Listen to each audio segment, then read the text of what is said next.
بسم اللہ الرحمن الرحیم۔ السلام علیکم۔ ایک دفعہ سلطان صلاح الدین ایوبی رحمۃ اللہ علیہ کے دربار میں ایک انتہائی عجیب مقدمہ آیا تو آپ نے یہ مقدمہ ایک قاضی ابن تواب کی دور اندیشی اور حق پر مبنی فیصلہ کرنے کی صلاحیت کو جانچنے کے لیے اس کے پاس بھجوا دیا۔ قاضی ابن تواب کے سامنے ایسے 3 نوجوانوں کو پیش کیا گیا جن میں سے ایک نے قصاب کی نابینا لڑکی کے ساتھ زیادتی کی، جبکہ باقی 2 نے اپنے دوست کی خاطر اس لڑکی کو ورغلایا۔ تینوں ایک ہی کمرے میں لڑکی کے ساتھ پکڑے گئے اور پکڑے جانے کے بعد ہر ایک شخص باقی 2 پر الزام لگا رہا تھا کہ میں تو بے گناہ ہوں، انہوں نے ہی لڑکی کو بے آبرو کیا ہے۔ ان کو بہت مارا گیا لیکن اس کے باوجود کسی نے اپنے جرم کا اعتراف نہ کیا اور اپنے آپ کو بے گناہ کہتے رہے۔ جب لڑکی سے پوچھا گیا تو اس نے کہا ان تینوں میں سے ایک ہی تھا، لیکن چونکہ وہ نابینا تھی اس لیے اس شخص کی پہچان نہ کر پائی۔ حالات کو دیکھتے ہوئے ان تینوں کو قاضی ابن تواب کی عدالت میں پیش کیا گیا۔ قاضی بھی جب اصل مجرم کی شناخت کرنے میں ناکام رہا تو اس نے قصاب کی نابینا بیٹی کے باپ کو یہ اختیار دے دیا کہ تم جسے چاہو اپنی بیٹی کا بدلہ لو۔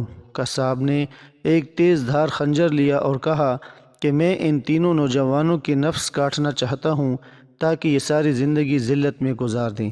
قاضی کی بیٹی نے جب یہ سنا تو قصاب کے اس فیصلے پر اعتراض کیا کہ اصل مجرم کو ہی سزا ملنی چاہیے۔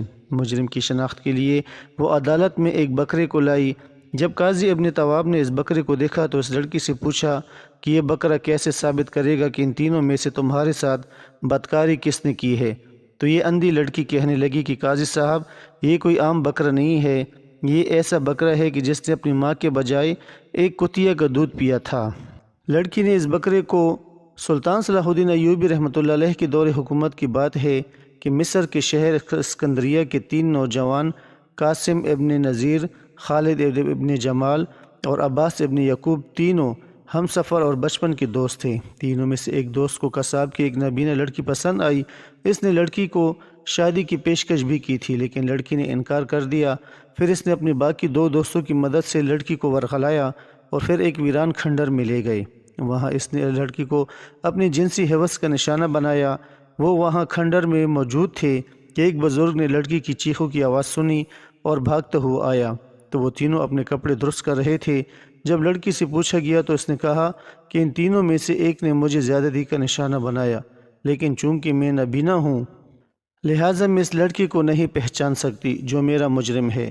سپاہیوں کی مدد سے ان تینوں کو گورنر شہر کے پاس پیش کیا گیا۔ شہر کے گورنر نے ان تینوں میں سے کہا کہ مجرم خود اپنے آپ کو میرے حوالہ کرے اور جرم کا اعتراف کرے تو بہتر ہے۔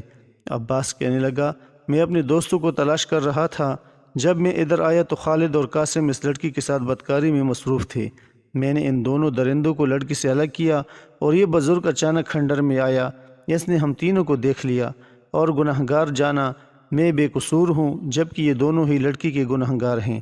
اب یہ نہیں معلوم کہ ان دونوں میں سے کس نے لڑکی کو بے آبرو کیا اور کون اپنی باری کا انتظار کر رہا تھا۔ خالد نے سنا تو کہا یہ جھوٹ ہے، قاسم اور عباس لڑکی کو اسی ویرانے میں لے گئے تھے۔ جب میں انہیں تلاش کر رہا تھا تو مجھے بھی بے گناہ ان کے ساتھ گرفتار کر لیا گیا۔ قاسم نے بھی اسی طرح کی کچھ باتیں کی اور باقی اپنے دونوں دوستوں پر الزام لگایا۔ شہر کے گورنر کے لیے فیصلہ کرنا بہت مشکل تھا، لہٰذا اس نے تینوں کو قاضی ابن تواب کی عدالت میں پیش کرنے کا فیصلہ کیا۔ قاضی اس وقت عدالت میں موجود نہ تھا تو اس نے تینوں کو اپنے گھر ہی دعوت پر بلایا۔ تینوں حیران ہوئے کہ قاضی کا یوں اپنے گھر پر دعوت پر بلانے کا آخر مقصد کیا ہے۔ خیر وہ دعوت پر قاضی کے گھر پہنچے تو دسترخوان ان کے لیے بچھایا گیا اور 3 قسم کے کھانے پیش کیے گئے۔ خالد کو چاول پیش کیے گئے، قاسم کو گوشت، جبکہ عباس کو انڈے کا حلوہ کھلایا گیا۔ خالد نے جیسے ہی چاول اپنے منہ میں ڈالے تو فوراً تھوک دیا اور چاول باہر نکالے۔ قاضی نے وجہ پوچھی تو اس نے کہا کہ ان چاولوں میں انسانی گوشت کی بو آ رہی ہے، لہٰذا مجھ سے برداشت نہ ہو سکا کہ میں یہ چاول کھاؤں۔ قاسم نے پہلے لقمہ گوشت کا جب منہ میں ڈالا تو لقمہ نگل نہ سکا اور باہر نکال لیا اور کہنے لگا میں نہیں سمجھتا کہ یہ بکرے کا گوشت ہے بلکہ یہ تو کتے کا گوشت ہے۔ عباس جب انڈے کا حلوہ کھانے لگا تب اس نے بھی کھانے سے انکار کر دیا۔ قاضی نے جب اس سے بھی وجہ پوچھی کہ آپ کھانا کیوں نہیں کھا رہے تو اس نے کہا کہ میں سمجھتا ہوں کہ یہ انڈے کا حلوہ جس شخص نے تیار کیا ہے وہ اپنے باپ کی ناجائز اولاد ہے، اور اس نے پانی کی جگہ گدھے کا پیشاب مکس کیا ہے، اور اس کے ہاتھ سے تو میں کھانا نہیں کھا سکتا۔ قاضی ان تینوں کی بات سن کر حیران ہوا اور کہا کہ پچھلے مقدمے کا فیصلہ بعد میں کیا جائے گا، لیکن پہلے تمہاری اس بات کی تصدیق ضرور کروں گا، اور اگر تمہاری بات غلط ثابت ہوئی تو الگ سزا ملے گی۔ سب سے پہلے قاضی اس دکاندار کے پاس گیا جہاں سے اس نے چاول خریدے تھے۔ قاضی نے اس دکاندار سے کہا کہ تم نے یہ چاول کہاں سے لیے؟ دکاندار نے ایک کاشتکار کا نام لیا کہ میں نے چاول اس سے لیے تھے۔ قاضی نے اس سے پوچھا کہ تم نے یہ چاول کہاں سے لیے؟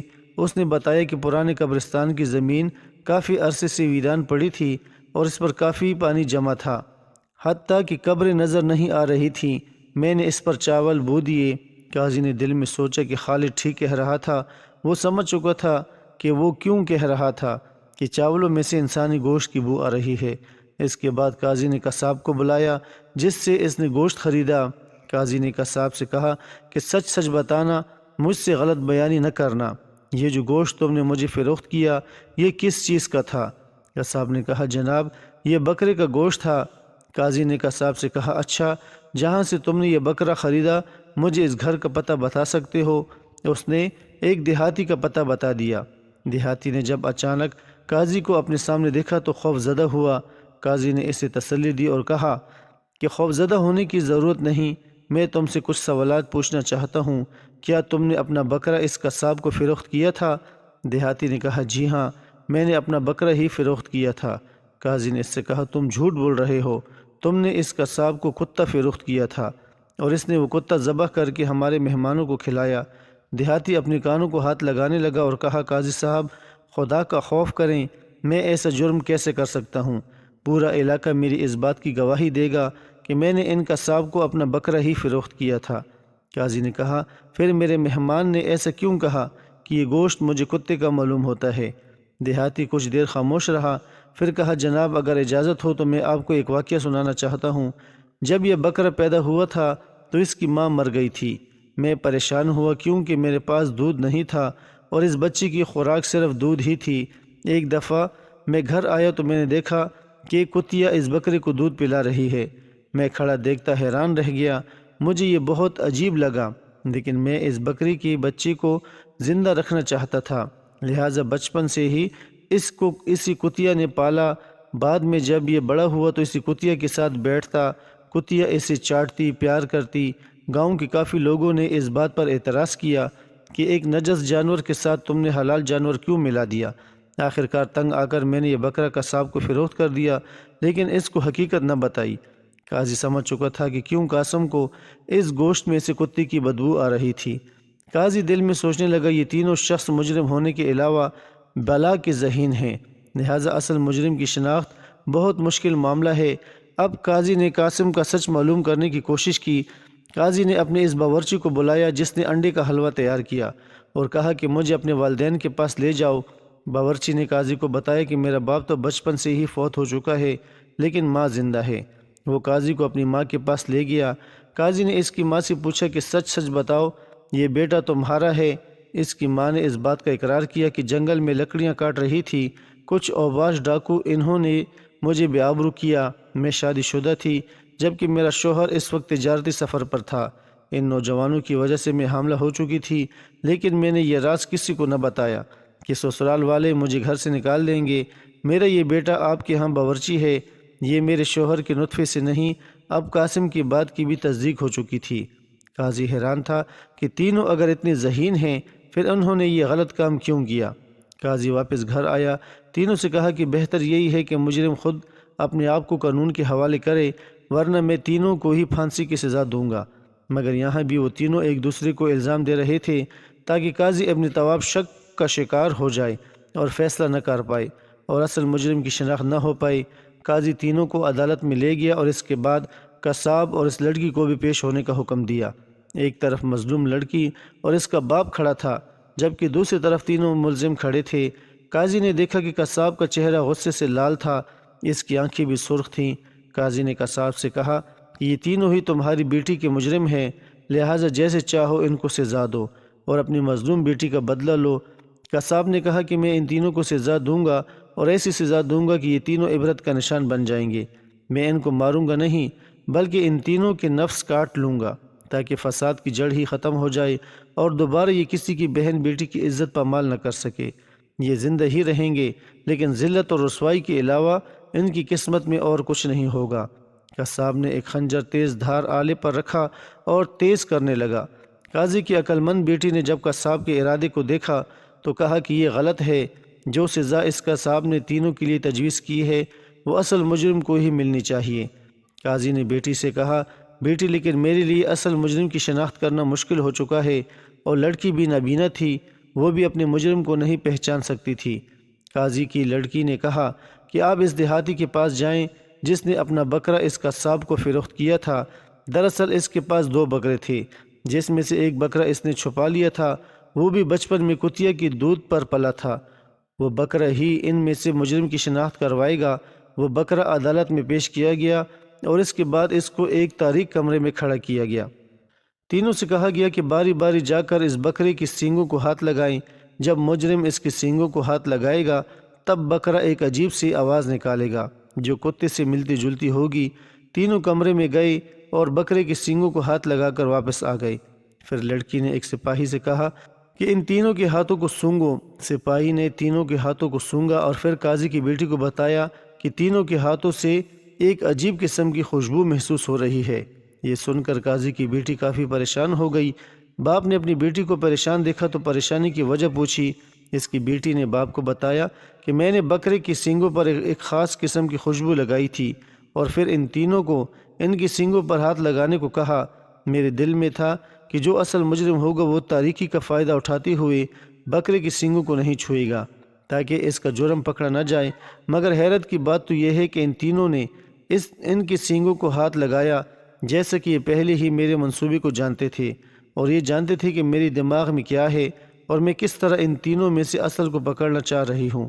یہ تینوں بہت چالاک اور شاطر لوگ ہیں۔ قاضی نے جب یہ سنا تو کہا کہ بیٹی پھر میرے فیصلے کے درمیان حائل کیوں ہوئی؟ یہ سامنے کھڑے شخص کی بیٹی کے مجرم ہے اور بیٹی کے باپ نے خود ان تینوں کے لیے سزا بھی تجویز کر لی ہے، تو پھر دیر کس بات کی ہے؟ ان کو ان کا کام کرنے دیجئے۔ قاضی کی بیٹی نے کہا، ابا جان آپ جانتے ہیں جب بھی کبھی ایسا پیچیدہ مسئلہ ہوتا میں ہمیشہ سے آپ کی مدد کرتی رہی۔ اللہ کے فضل سے میں نے کبھی آپ کو مایوس نہیں کیا۔ میں نے ہمیشہ آپ کی مدد کی اور مجرم کی شناخت کے لیے مدد کی، مگر آج ان تینوں نے مجھے ناکام کرنے کی کوشش کی۔ آپ مجھے وقت دیجئے، میں ظالم شخص کی شناخت کرنے میں کامیاب ہو جاؤں گی جس نے اس نابینا لڑکی کو بھی نہ بخشا۔ قاضی نے اپنی بیٹی سے کہا، ٹھیک ہے بیٹی، جیسا تم بہتر سمجھو اور جیسا تم چاہو، مگر یاد رکھنا ہمارے پاس وقت زیادہ نہیں۔ میں چاہتا ہوں کہ جلد سے جلد حقیقت معلوم ہو سکے تاکہ فیصلہ کرنے میں آسانی ہو۔ قاضی کی بیٹی نے باپ سے کہا کہ میں ان تینوں کو ایک مختصر سی کہانی سنانا چاہتی ہوں اور کہانی سننے کے بعد میں اس بات کا دعویٰ کرتی ہوں کہ مجرم اپنے منہ سے اپنے گناہ کا اعتراف کرے گا۔ بیٹی کی بات سن کر قاضی حیران ہوا۔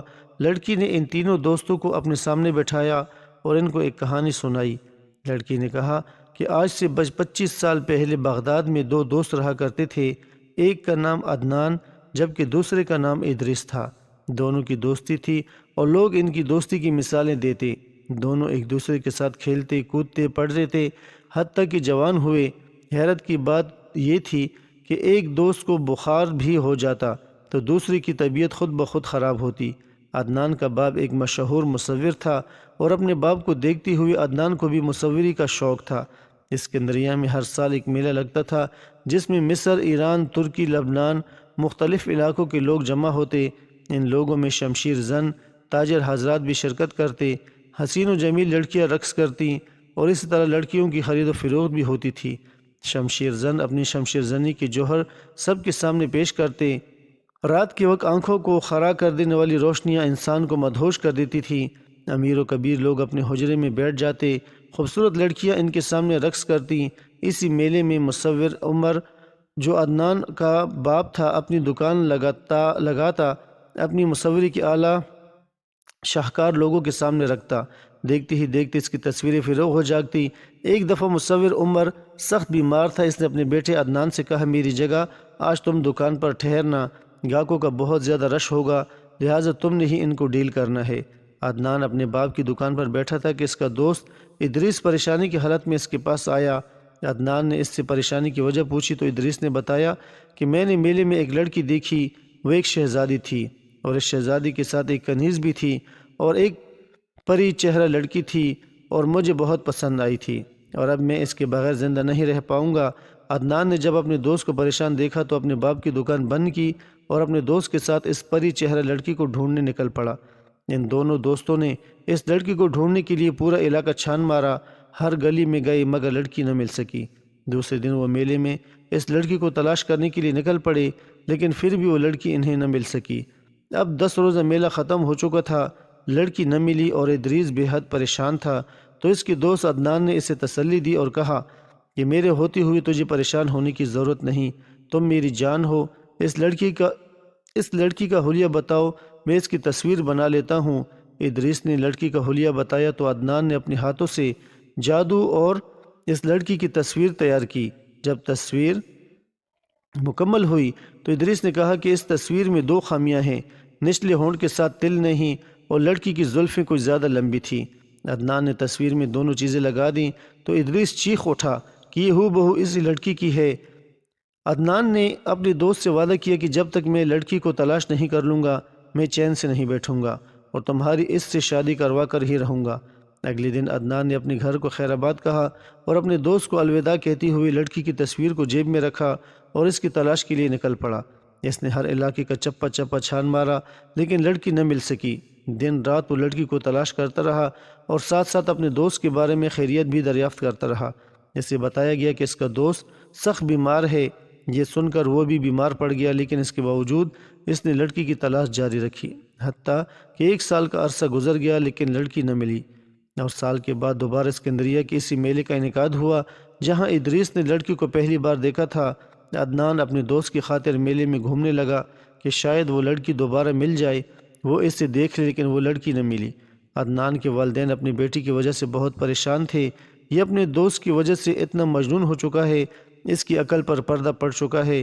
وہ حیران تھے کہ کیا کوئی شخص اپنے دوست کی خاطر اتنا بھی جنونی ہو سکتا ہے، کیسے اپنی بھوک پیاس اور اپنے والدین تک کا احساس نہ ہو۔ انہوں نے اپنے بیٹے عدنان کو بہت سمجھایا، لیکن اس نے کہا کہ اگر ادریس کو لڑکی نہ ملی تو وہ مر جائے گا اور میں دوست کی جدائی برداشت نہیں کر پاؤں گا۔ اس لیے اس نے اپنے والدین کو معذرت کی اور دوبارہ لڑکی کی تلاش کے لیے نکل پڑا۔ والدین نے سوچا کہ اب اس کی شادی کروا دینی چاہیے تاکہ اس کے دماغ سے ادریس نکلے اور اسے ایک اچھی ہمسفر لڑکی مل جائے۔ مصور عمر نے اپنے بیٹے عدنان کے لیے ایک لڑکی پسند کی اور اس کی شادی کرائی۔ سوہات رات جب اس نے دلہن کا گھونگھٹ اٹھایا تو عدنان کو جھٹکا لگا۔ لڑکی نے کہا سرتاج کیا ہوا، مجھ سے کوئی غلطی ہوئی؟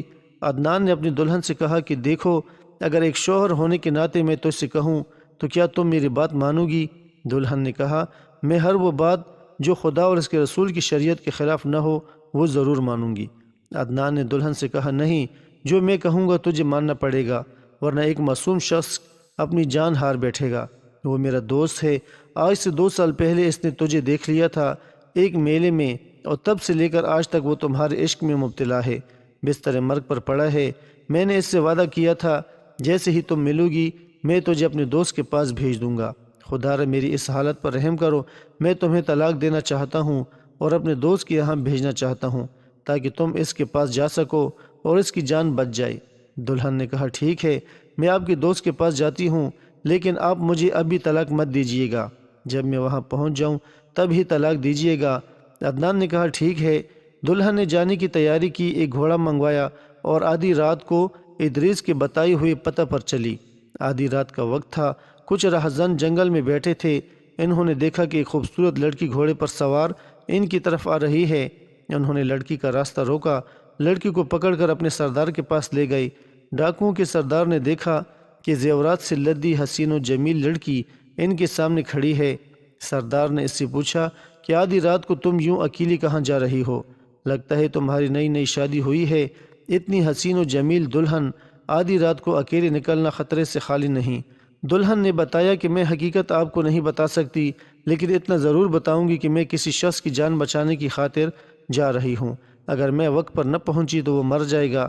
سردار نے جب یہ سنا تو کہا کہ میں نے بھی کچی گولیاں تو نہیں کھیلی، ایسا شکار آسانی سے تو میں نہیں جانے دوں گا۔ لڑکی نے کہا سردار میں آپ سے وعدہ کرتی ہوں کہ اگر آپ مجھے یہاں سے جانے دیں تو 24 گھنٹے کے اندر واپس آپ کے پاس آؤں گا اور بہت سارا مال اور زیورات لے کر آؤں گی۔ کسی کی زندگی کی خاطر اب میرا جانا ضروری ہے۔ سردار ایک زانی تھا جو لگ بھگ 100 سے زیادہ عورتوں کے ساتھ زنا کر چکا تھا۔ اس نے لڑکی سے کہا ٹھیک ہے میں تمہاری بات کا یقین کر لیتا ہوں، لیکن اگر تو نے ہمیں دھوکہ دیا تو میں تمہارا وہ حشر کروں گا کہ منہ دکھانے کے قابل نہیں رہو گی۔ اب میرے ساتھی تمہیں تمہاری منزل مقصود تک چھوڑ آئیں گے۔ لڑکی نے کہا اس کی کوئی ضرورت نہیں، میں اکیلی ہی آئی تھی اور اکیلی جاؤں گی۔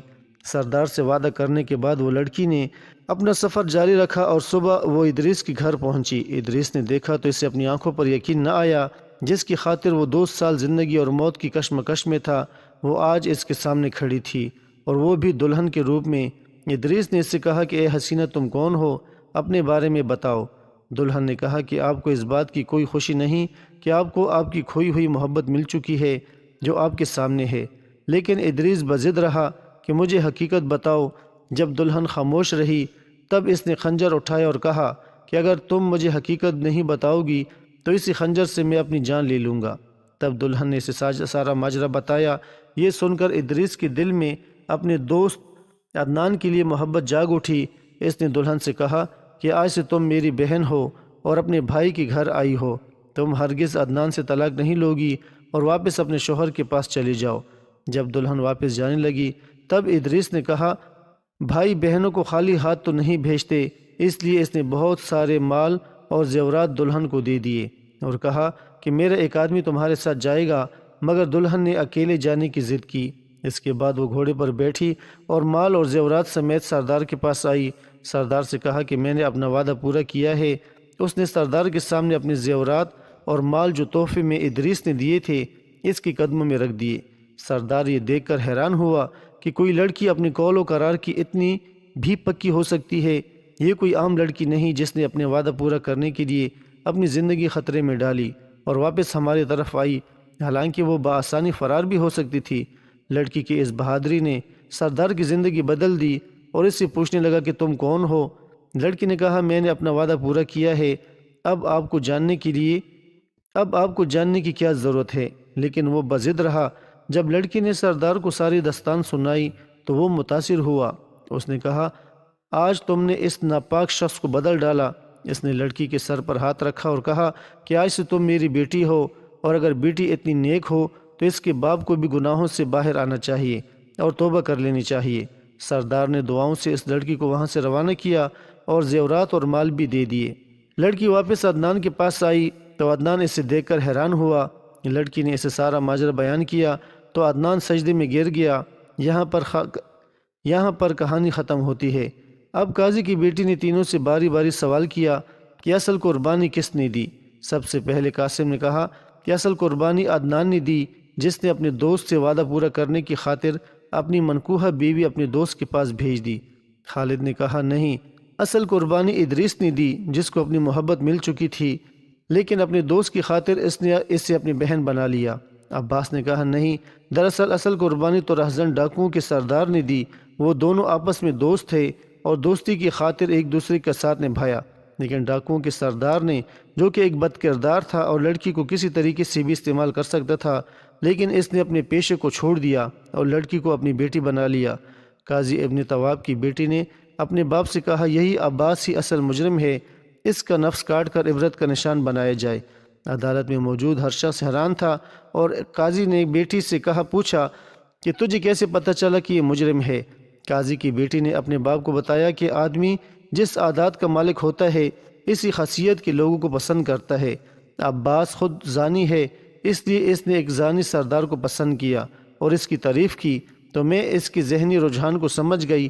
بعد میں عباس نے بھی اس بات کا اقرار کر لیا کہ میں ہی اصل مجرم ہوں اور میں نے ہی اس کے نابینا پن کو دیکھتے ہوئے اس لڑکی کو زیادتی کا نشانہ بنایا تھا، کیونکہ میں جانتا تھا کہ اس کو دکھائی نہیں دیتا اور کبھی بھی یہ مجھے پہچان نہیں سکے گی، لیکن میں نہیں جانتا تھا کہ اس دنیا میں ہر چالاک اور تیز انسان کی نسبت اس سے بھی زیادہ بھی کئی لوگ چالاک اور تیز ذہن ہو سکتے ہیں۔ پھر بھری عدالت میں قاضی ابن طواب نے حکم دیا اور مجرم کا نفس کاٹ لیا گیا۔ اور اس عبرت کا نشان بنایا گیا، جبکہ اس کی 2 دوستوں کو قید میں ڈالا گیا اور انہیں 5 سال کی سزا سنائی گئی۔